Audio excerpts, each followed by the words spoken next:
저도 오늘은 좀 안 목사님을 따라서 질문으로 한번 설교를 시작해 보려 합니다. 서로 한번 얼굴 마주 보시고 한번 질문을 해보겠습니다.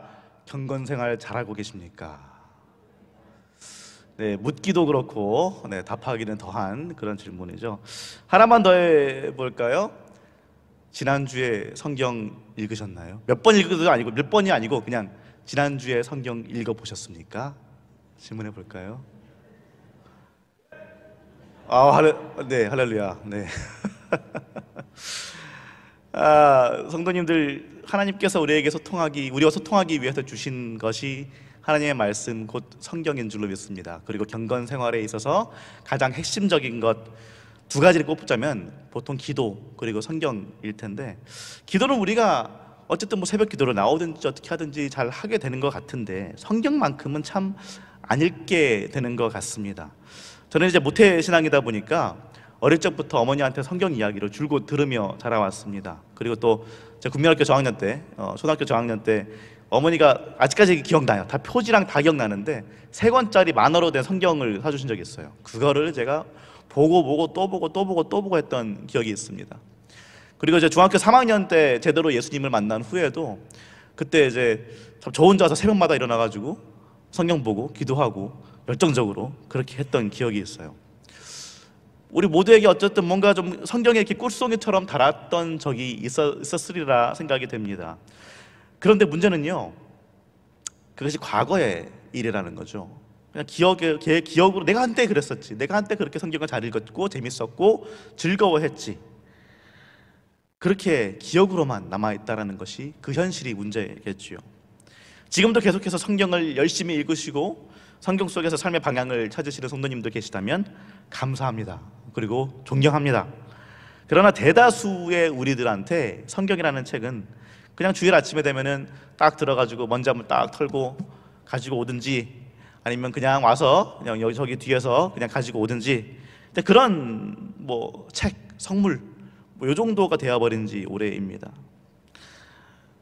참 경건생활 잘한다고 하시는 분들도 보면 그렇습니다. 어쨌든 기도는 잘하게 되는데 성경을 들고 읽는다? 요즘에는 휴대폰으로 돼 있잖아요. 이거 들면 나오는데도 그래도 안 읽습니다. 왜 이렇게 됐을까요? 생각을 뭐 좀 해보다 보니까 여러 가지 이유들이 있겠지만 크게 한 3가지 정도로 생각해 볼 수 있을 것 같은데요. 하나는 교만인 것 같습니다. 교만. 또 하나는 직통계시. 그리고 또 하나는 성경의 어떤 중요성에 대한 무지 정도가 아닐까 싶어요. 첫 번째, 교만이라는 건 뭘까요? 왜냐면은 이게 내가 신앙의 짬밥이 얼만데, 내가 얼마나 교회를 다녔는데 성경? 그까이 거? 다 알아. 이렇게 되는 겁니다. 내가 예전에 1독, 10독, 100독 다 했어. 다 알아. 이겁니다. 그런데 성도님들, 예전에 1독, 10독, 100독 했다고 충분합니까? 그러면 될까요? 세상 사람이 쓰는 아주 좋은 소설도요, 읽으면 읽을 때마다 새로운 것이 보입니다. 아무리 내가 다 잘한다고 해도 계속해서 읽다 보면은 뭔가 새로운 것이 보이고 새로운 진리의 편린들이 보이는 법입니다. 제가 전에도 말씀드렸지만은 전 어릴 적부터 이제 펄 버기라는 작가가 쓴 돼지라는 책을 엄청 많이 읽었습니다. 적어도 20-30번을 읽었을 텐데, 그렇게 읽은 이유가 뭘까요? 읽을 때마다 내용을 다 알아요. 대사도 다 외우고 있습니다. 그런데 읽을 때마다 뭔가 새로운 게 보이는 거예요. 그러니까 그렇습니다. 하물며 하나님의 말씀이 성경은 어떻겠습니까? 내가 아무리 다 안다고 해도, 우리 목사들 이제 신대원 입시고시 본다고 그렇게 다 외웠어도 보면 또 다릅니다. 그런데도 안 읽어요. 또 직통계시에 의존한다는 말은 뭘까요? 이제 좀 근거 없는 그런 믿음이 있습니다. 우리한테는 때가 되면은 내가 필요하면 하나님이 다 나한테 말씀하실 거다. 내가 필요하면 하나님이 무슨 방법을 쓰시든지 나한테 말씀하실 거고, 그럼 난 그대로 따라가면 된다. 그런 어떤 무의식적인 근거 없는 그런 믿음이 좀 있는 것 같아요. 적어도 저는 좀 있는 것 같습니다. 물론 하나님께서 우리에게 그렇게 기도 중에 부지불식간에 그렇게 말씀하실 때도 있을 겁니다. 있습니다. 그러나 이미 99.99%의 말씀, 하나님께서 우리에게 하실 수 있는 말씀은, 하시고자 하는 말씀은 이미 이 안에 다 들어있습니다.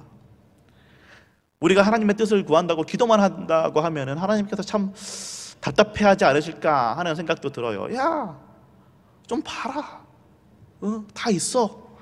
다 써놨어. 지금 너가 처한 상황, 너가 힘들어하는 그 문제들 다 이 안에 있는데 좀 읽어라. 이러시지 않을까 하는 생각도 듭니다. 그런데 우리는 어쨌든 우리 교만함과 뭔가 하나님이 그냥 직통적으로 나한테 말씀하실 거다라는 이 믿음이 우리가 성경을 읽는 것을 방해하죠. 그런 것이 없다고 한다고 할지라도 그래도 불구하고 성경을 읽지 않는 이유는요, 우리가 제 생각엔 성경이 얼마나 위대하고 얼마나 힘든 과정을 거쳐서 우리한테 온 것인지를 잘 몰라서 그런 것 아닐까 하는 생각이 듭니다. 그 몰몬교 아시죠? 몰몬교의 그 경전인 몰몬경은 그 조셉 스미스라는 이 몰몬교를 창시한 사람이 강가를 거니다가 뭐 태블릿을 발견해가지고 뭐 발견했다고 합니다. 그야말로 하늘에서 툭 떨어진 거죠. 그래서 이걸 발견해가지고 이거를 그냥 옮겨 적은 것이 몰몬경이라고 합니다. 하지만 성경은요, 이런 식으로 하늘에서 툭 떨어진 게 아닙니다. 혹자는 이렇게 생각할 수도 있어요. 와, 하늘에서 떨어졌네? 그러니까 더 멋있고 더 뭔가 하나님이 주신 것 같고. 그런데 그렇지 않습니다. 성경은요, 그렇게 주어진 것이 아니라 하나님의 끊임없인 역사를 통한 역사 전체에서 보여주시는 하나님의 신실하심과 성도들의 피와 땀과 눈물로 쓰여져 있습니다. 성경의 시작은 창세기이지요. 창세기로 시작하지만, 그런데 지금 우리가 가지고 있는 성경이 우리한테 어떻게 오게 됐는지, 어떻게 쓰여졌고 어떻게 우리에게 오게 됐나를 보려면 사실 이 이야기는 2000년 전 자기 자신을 메시아고 하나님의 아들이자 하나님이라고 선포했던 그 한 랍비로부터 시작해야 됩니다. 로마 제국의 한 변방이었죠. 거기서도 그야말로 깡 시골 출신인데, 이 랍비는 당돌하게도 자기 자신을 메시아라고 불렀고요. 메시아란 말은 뭡니까? 왕이란 말이죠. 자기 자신을 왕이라고 불렀고 하나님의 아들이자 하나님 그 자체라고 불렀습니다. 그래서 그 당시 세상을 다스리던 로마 제국의 눈 밖에 났고요. 유대교 지도자들도 이 랍비를 불순하다, 신성모독이다 하면서 잡아 죽이려고 했습니다. 그리고 결국엔 그들은 성공했죠. 그런데 십자가에서 그 사형이 있고 나서 며칠이 지나자 점점점 이상한 소문이 퍼지기 시작합니다. 분명히 십자가에서 죽었다라고 생각했는데 이 랍비가 살아났다라는 소문이 퍼지기 시작하는 겁니다. 그리고 이어서 자기 자신을 이 메시아, 이 하나님의 아들라고 이끌었던 이 예수라는 청년을 믿는다라는 사람들이 점점 늘어나기 시작하는 겁니다. 걷잡을 수가 없는 거예요. 탄압을 해도 멈추지 않습니다. 심지어 가장 열심히 이 도를 믿는 이 사람들, 그때는 그리스도인이라고 부르지 않았지만 이 그리스도인이라는 사람들을 탄압했던 바리새인, 즉 사울, 바울조차도 이 사람도 돌아서서 이 도를 위해서, 나사렛 예수라는 이 랍비를 위해서 가장 활동적이고 처절한 그런 사도가 되었습니다. 교회가 곳곳에 세워지기 시작하고요. 이러다 보니까 진짜 이 새로운 도, 예수 그리스도를 믿는 이 믿음의 모태가 되었던 유대교인들 사이에서도 위기감이 돌기 시작합니다. 더욱더 박해를 하기 시작하고 악을 쓰죠. 여러 가지 이런 상황 가운데서도 우겨쌈을 당하는 상황 가운데서도 교회는 계속해서 세워지고 사람들은 모입니다. 지위에 고하나 나이, 성별을 분물하고 사회 모든 계층의 사람들이 다 예수라는 이 사람 때문에, 예수라는 그 이름 하나 때문에 모입니다. 그런데 그러다 보니까 잡음이 생기죠. 사람들이 모이는 곳에 잡음이 없을 수가 없겠죠. 예수를 믿는다고 해서 어려움이 없어지는 것도 아니니까. 그러다 보니까 사도들은 예수님을 진짜 만나봤던 그 사람들은요, 어려움을 당하고 있는 교회들이나 개인들한테 편지를 쓰기 시작합니다. 이 편지들이 처음부터 성경은 아니었어요. 처음부터 이게 성경이구나 라고 생각한 건 아니지만, 예수님을 아는 이들이 예수님이 하셨던 말씀들을 토대로 지금 이 교회들이, 개인들이 처하고 있는 상황 가운데서 편지를 썼기 때문에 성스러운 글 또는 뭐 거룩한 글로 여겨졌고, 사람들이 돌아가면서 이 글들을 읽었습니다. 그러다가 이제 시간이 흘러가자 30-40년이 이제 흐르자 점점 예수님을 직접 만났던 사람들이 세상을 떠나기 시작하죠. 예수님의 얼굴이 이제 흐릿해져가는 그런 시점입니다. 그러다 보니까 이때 와서는 이제 예수님이 하셨던 일들, 하신 말씀들 지금까지 구전으로 입으로만 이제 전해졌던 이야기들이 모여서 복음서들이 쓰여지기 시작합니다. 복음서들도 아직 성경은 아니었어요. 그 다음에 또 예수님을 믿게 된 사람들이 예수님의 아버지라고 부르는 이 야훼 하나님에 대해서 알게 되고, 야훼 하나님이 어떤 분인가 궁금해하게 되고, 그리고 또 예수님이 태어나고 자란 유대인들의 종교와 풍습도 궁금해지게 되니까 관심을 두기 시작하니까, 그래서 타라크라고 하죠. 지금 우리가 구약 성경이라고 부르는 이 유대인의 전경까지도 구해서 읽기 시작합니다. 이때까지도 이 책들은 아직 성경이 아니었어요. 그냥 그렇게 서로 사람들 사이에서 돌려지면서 읽혀지고 성스러운 것이다, 거룩한 책이다, 거룩한 글이다 라고만 됐죠. 그러다가 303년, 주후 303년에 디오클레티아누스라는 황제가 기독교 문서들을 싹 태워버리죠. 다 수집해서 기독교라는 이름이 붙어있는 것들을 싹 태워버립니다. 그래서 정말 많은 것들이 없어진 그 상황 가운데서 이 탄압과 내분과 이 박해와 이런 상황 가운데서 결국에는 남아있는 것들을 다 모으고 어떻게 숨겨져 왔던 것들을 꺼내서 모으고 모아서 결국엔 주 382년에 로마 공의회에서 정경이 완성됩니다. 이 과정이 제가 지금 그냥 굉장히 짧게 말씀드렸지만 정말 어렵고 힘든 과정들을 거쳐서 이 성경이라는 책이 우리 손에 이렇게 쥐어지게 된 것입니다. 그냥 하늘에서 뚝 떨어진 게 아니에요. 그냥 하나님께서 누구 한 명은 딱 앉혀놓고서는 자, 이제 내가 말해줄 테니까 불러주는 대로 그냥 받아 적으는데, 이렇게 하신 게 아니고 성도들의 치열한 그 삶의 현장 속에서 더욱더 열정적으로 하나님께서 하셨던, 그들을 위해서 하셨던 그 일들이, 많은 일들이 기록되어지고 여러 가지 과정들을 거쳐서, 여러 가지 좌절들을 거쳐서 문서화된 것이 지금 우리가 가지고 있는 성경이라는 말입니다. 누군가는 이렇게 말할 수도 있죠. 아니, 그런 식으로 사람들의 손을 거쳐가지고 쓰여진 거면 그게 어떻게 하나님의 말씀이냐, 그게 어떻게 성경이냐, 그냥 사람들의 이야기가 아니냐, 이렇게 생각할 수도 있습니다. 그런데 그렇지 않습니다.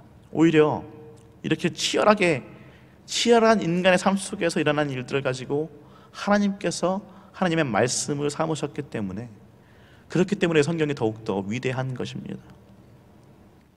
그냥 일방적인 신적 계시가 아닙니다. 일방적으로 하나님이 그냥 이렇게 해라, 저렇게 해라 라고 한 말씀이 성경이라고 우리 착각할 때가 있는데, 그렇지 않습니다. 일방적인 이야기가 아니에요.